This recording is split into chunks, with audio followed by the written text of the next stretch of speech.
ហើយលោតាមផ្លូវ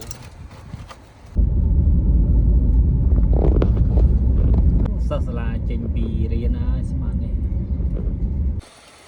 បងប្អូនថៃ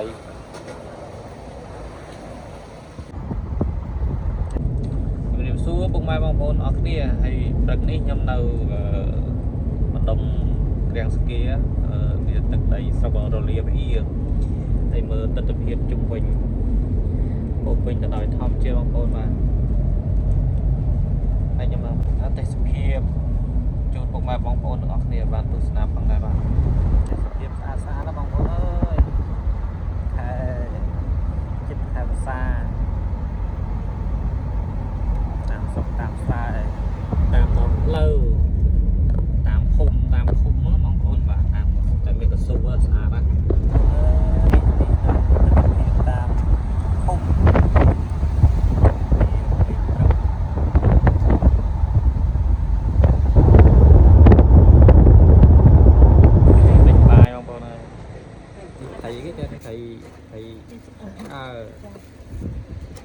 លោតាមផ្លូវអ្នកភូមិបងប្អូនអើយបាទតែសុខភាពស្អាតបងប្អូនត្រីមានត្រី3មុខអីអាហ្នឹងគឺជាងគេអាងមានស្លាប់មាន់ត្រីហើម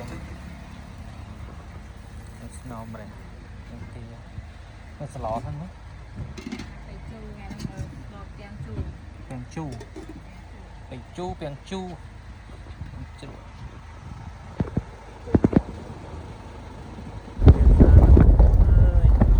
តាមស្រុកស្រែមានคนមក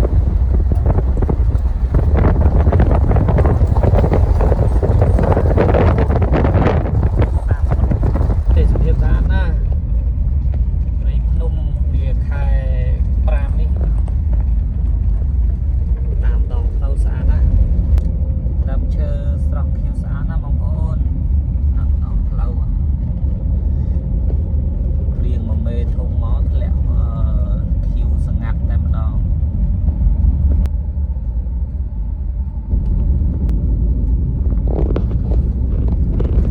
សិស្សសាលាចេញពីរៀនហើយស្មាននេះ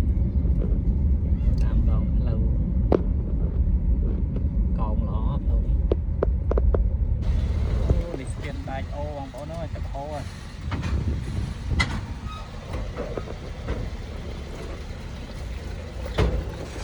សាបងប្អូនអើយសាទៀតអូដើមឈើត្រជាក់ណាដើមស្វាយម្លប់នៅក្នុងវត្តក្ដិលនីទឹកដីនៃខេត្តកំពង់ឆ្នាំងបងប្អូនបាទនៅក្នុងវត្តស្ងាត់ស្រួលប្រសង់សិក្សារៀនសូត្រ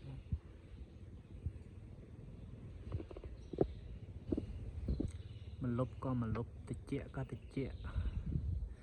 រស់បែបធម្មជាតិមានសេចក្តីសុខបំផុត